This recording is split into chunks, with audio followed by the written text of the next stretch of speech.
Bismillahirrahmanirrahim. Assalamualaikum warahmatullahi wabarakatuh. Alhamdulillahi wa kafa. Wassalatu wassalamu ala rasulillahil mustafa wa ala alihi wa sahbihi wa man wafa wa ba'd. Saudara-saudariku dimanapun Anda berada, bersyukur pada Allah subhanahu wa ta'ala mengawali jumpa kita menjelang berbuka pada saat ini. Alhamdulillah, Allah masih memperkenankan kita menyempurnakan siam Ramadan khususnya di tahun 1443 Hijrah ini. Semoga seluruh ibadah kita, baik qiyam di malam hari, siam di siang hari, pun ragam ibadah lain yang mengiringinya diterima oleh Allah Subhanahu wa taala.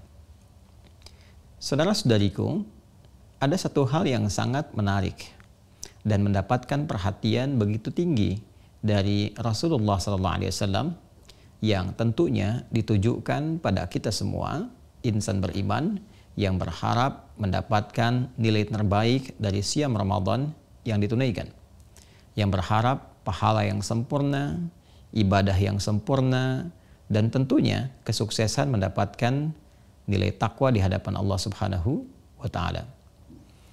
Hal ini tersirat dalam beberapa hadis Nabi sallallahu alaihi wasallam yang memberikan pesan pada setiap insan beriman agar jangan sampai terjebak pada hal-hal yang mampu merusak kualitas puasanya. Menariknya, urutan-urutan hadis-hadis Nabi Muhammad sallallahu alaihi wasallam dimaksud tidak menekankan pada aspek yang langsung membatalkan berupa hal-hal konsumtif seperti makankah, minumkah, atau bahkan boleh jadi hubungan-hubungan seksual biologis. Namun Nabi Shallallahu Alaihi Wasallam menekankan kepada beberapa hal yang berpotensi merusak kualitas puasa seorang muslim, mengurangi atau bahkan menghilangkan pahala yang berpotensi diraih oleh setiap insan yang berpuasa. Bahkan bila kita merujuk pada keterangan beberapa kitab-kitab hadis otoritatif, khususnya di Sahih Al-Bukhari misalnya, kita dapat temukan bahwa Nabi Shallallahu Alaihi Wasallam mengingatkan dengan sangat kuat kepada setiap umat beliau, insan beriman yang tengah berpuasa, agar meninggalkan dan waspada kepada hal-hal yang dapat merusak puasanya, khususnya bahkan ada di antara yang merusak itu dianggap langsung oleh Nabi memberikan nilai puasanya abai di hadapan Allah Subhanahu wa taala. Dalam bahasa yang singkat, Allah tidak memedulikan puasanya. Allah tidak menganggap puasanya. Hal ini seperti disampaikan dalam Kitabus Shaum, topik ke-30 oleh Al-Imam Al-Bukhari dalam 97 topik yang merangkai kitab Sahih Al-Bukhari pada subtopik yang ke-8. Disebutkan di sini, bab man lam yada' qaula az-zuri wal 'amala bihi fi shaum. Subtopik yang mengingatkan tentang orang yang tidak berusaha meninggalkan perkataan-perkataan dusta, perkataan-perkataan yang tidak benar, yang kotor, yang memang disengaja untuk dilakukan dan ada niat buruk di dalamnya. Wala amala bihi, lantas dia melakukannya fi shaum, dalam keadaan sedang berpuasa. Maka diriwayatkan di sini nomor hadis 1903, qala al-Imam al-Bukhari haddatsana Adam bin Abi Iyas haddatsana Ibnu Abi Dhi'b haddatsana Sa'id bin al-Maqburi an abihi an Abi Hurairah radhiyallahu ta'ala anhu. Qala Rasulullah sallallahu alaihi wasallam. Sanad ujungnya transmisi yang meriwayatkan hadis ini tersambung pada sahabat Abu Hurairah radhiyallahu taala anhu dari Nabi sallallahu alaihi wasallam. Beliau bersabda, "Man lam yada' qaula az-zuri." Siapa yang tidak meninggalkan perkataan-perkataan dusta. Zur ini menunjuk kepada setiap perkataan yang kotor, yang bertentangan dengan nilai-nilai kebenaran. Bisa jadi dusta, bisa jadi bersumpah atau memberikan keterangan palsu, ya, bisa jadi membuat hoax, itu masuk dalam kategori zur, menampilkan sesuatu yang tidak benar, sengaja dipublikasikan dengan niat tertentu, dan itu bertentangan dengan nilai-nilai kebenaran, bertentangan dengan aspek-aspek kemuliaan. Itu disebut dengan perbuatan zur atau qaul az-zuri. Siapa yang tidak meninggalkan perbuatan zur, hal-hal yang kotor, yang bertentangan dengan kebenaran, bertentangan dengan kebaikan, dalam bentuk perkataan langsungkah, tadi sengaja berdusta dengan tujuan-tujuan yang tidak baik, kemudian membuat keterangan palsu, sumpah palsu misalnya, ya, atau juga boleh jadi tulisan-tulisan yang palsu yang kita kenal sekarang dengan hoax kah atau hal-hal yang lainnya, ya. Kemudian wala amala bihi, dan dilakukan itu, sengaja dilakukan saat dia keadaan sedang berpuasa, falaisa lillahi hajatun fi an yada'a ta'amahu wa syarabahu. Maka Allah pun tidak akan memedulikan kegiatan ia dalam berpuasa itu yang meninggalkan makan dan minumnya. Bahasa singkatnya, Allah nggak peduli dengan puasanya. Allah tidak memberikan perhatian dengan puasanya. Jadi ada beberapa yang dinilai oleh Nabi SAW yang berpotensi bukan hanya merusak, tapi juga mampu membatalkan puasa seseorang. Membatalkan dalam konteks dia tidak mengkonsumsi hal yang sekiranya bersifat materi, entah itu makanan, minuman, atau melakukan perbuatan seksual. Tidak. Dalam konteks ini, awalnya itu bisa merusak kepada puasa, tapi karena magnitudenya, daya gempanya, goncangannya, bisa menghancurkan amalan seketika, bisa menghancurkan pahala seketika, dan langsung dinilai oleh Allah Subhanahu wa Ta'ala sesuatu yang kontradiktif, paradoks, ya, dengan kegiatan puasanya. Puasa mencegah dia dari keburukan. Dia sengaja berbuat buruk saat puasa. Maka apa manfaat puasanya? Maka Nabi memberikan kesan, orang yang sengaja berbuat buruk, berkata kotor, memberikan keterangan yang palsu, membuat hoax, ya, berbuat tindak yang bertentangan dengan kemuliaan, qaulaz zur, maka Allah pun tidak akan peduli dengan puasanya. Tidak punya nilai puasanya di hadapan Allah dan Rasulnya. Karena itu, hal yang penting kita jaga saat menunaikan ibadah siam adalah hal-hal yang bertentangan dengan nilai-nilai kemuliaan yang sejatinya itu semua jelas bertentangan pula dengan prinsip-prinsip dasar disyariatkannya puasa untuk melatih ketahanan emosional kita dan membentuk karakter moral yang baik. Inti kehidupan manusia itu terletak pada karakter moralnya, pada keadaan jiwanya, pada niatnya. Dari niat itulah kalau baik, maka keluar perbuatan yang baik. Karena itu Nabi menyampaikan dalam bahasa hadis, innamal a'malu binniyat wa innamal likulli imri'in ma nawa. Semua perbuatan itu bergantung pada niatnya. Niat baik, maka wujud perbuatannya baik. Niat buruk, wujud kinerjanya akan buruk. Dan dari situlah kemudian pahala dinilai oleh Allah Subhanahu wa Ta'ala. Jadi karakter moral yang terakumulasi di dalam jiwa itu yang akan memberikan instruksi, dorongan kepada fisik jasmani kita untuk melakukan tindakan tertentu dalam bentuk karakter kinerja. Mata melihat, apakah matanya akan melihat yang baik? Tergantung keadaan hatinya. Telinga mendengar, apakah mampu mendengar yang baik? Tergantung keadaan hatinya. Sepanjang karakter moralnya baik, maka karakter kinerjanya pun akan bagus. Tapi kalau karakter moralnya bermasalah, karakter kinerjanya pun akan memiliki banyak persoalan. Nah, puasa disyariatkan untuk mendidik, melatih, mengendalikan karakter moral ini sehingga diarahkan pada segala yang baik-baik. Jadi kalau ada seseorang menunaikan puasa, tapi dia dalam saat yang bersamaan bukan hanya tidak mampu mengendalikan karakter moralnya, diarahkan pada yang baik, tapi sengaja mengarahkan karakter moralnya, jiwanya, keadaan dirinya kepada yang buruk.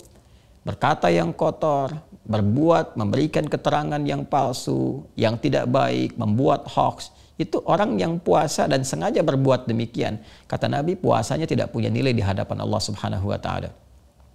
Yang paling menarik, kalau kita lihat di topik yang sama, topik yang ke-30 Kitabus Shaum dan subtopik yang kedua, nomor hadis 1894. Subtopik yang kedua dari topik besar yang ke-30 diberi judul Bab Fadli As-Shaumi. Subtopik keutamaan puasa. Menariknya di sini, keutamaan puasa itu diberikan isyarat oleh Nabi cara meraihnya ternyata dengan mengendalikan karakter moral. Jadi kalau seorang ingin dinilai oleh Allah puasanya itu utama, istimewa, bagus dan melahirkan keutamaan-keutamaan, maka cara mendapatinya pertama kali dibuka oleh Nabi jalannya dengan cara menjaga diri dari berbagai sifat yang merusak karakter moral.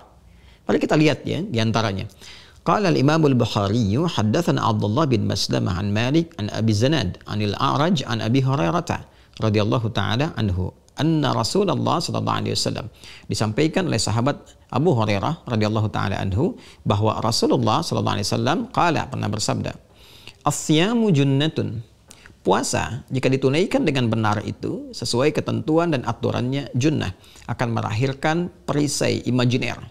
Perisai dalam jiwa kita yang membentengi karakteristik moral kita itu dari perbuatan-perbuatan, sifat-sifat yang negatif. Dorongan-dorongan, was-was yang mengarahkan pada hal-hal yang buruk. Pengaruh-pengaruh pada hal-hal yang negatif. Dia punya benteng ya. Untuk mendapatkan perisai benteng itu, fala yarfuth, maka dia mesti berlatih. Fala yarfuth, selama puasa itu biasakan mengendalikan dirinya, mengendalikan jiwanya, melatih karakter moralnya dengan cara fala yarfuth. Maka jangan sekali-kali terdorong untuk berkata-kata yang kotor, yang tidak benar. Wala yajhal, berlatih untuk meninggalkan perilaku yang tidak pantas, jangan berbuat yang tidak elok. Wa ini imru'un qatadahu aw syatamahu falyaqul inni shaimun marrataini. Jika ada seorang pun yang berusaha memprovokasi dalam saat dia berpuasa atau mengajak dia untuk berselisih, mencelaknya, katakan padanya, saya sedang puasa. Saya sedang puasa. Nah, menariknya, ini menjadi pembuka untuk mengantarkan kepada pemuliaan yang dapat diraih saat sedang puasa. Misal, orang-orang yang mampu berlatih seperti ini dan mengendalikan karakter moralnya, itu kata Nabi, walladzi nafsi biyadi, demi jiwaku yang digenggam oleh Allah Subhanahu wa taala, la khulufu famis shaimi atyabu indallahi min rihil miski. Bau mulut orang puasa saja itu dinilai oleh Allah jika mampu mengendalikan karakter moralnya, itu nilainya lebih harum dibandingkan dengan minyak kasturi. Ya. Ada yang mengartikan bahasa metafor ketika seseorang mampu mengendalikan karakter moralnya sehingga keluar pedoman-pedoman, instruksi, arahan-arahan yang baik lewat lisannya. Tidak bicara dia kecuali yang baik karena isi hatinya baik. Pulsa kosakatanya itu selalu mulia sehingga keluarlah yang mulia-mulia. Ketika ada dorongan berkata yang tidak benar, dia berkata pada dirinya, saya sedang puasa. Dia kendalikan itu, dia tepikan yang buruk itu. Nah, kata-kata yang baik itu nilainya di sisi Allah lebih harum dibandingkan dengan minyak kasturi. Ada yang mengartikan langsung dengan realnya ketika kembali kepada Allah. Karena itu ada yang meriwayatkan dengan kalimat yaumal qiyamah, di hari kiamat dibangkitkan dia dalam keadaan lisannya mengeluarkan semerbak yang mewangi.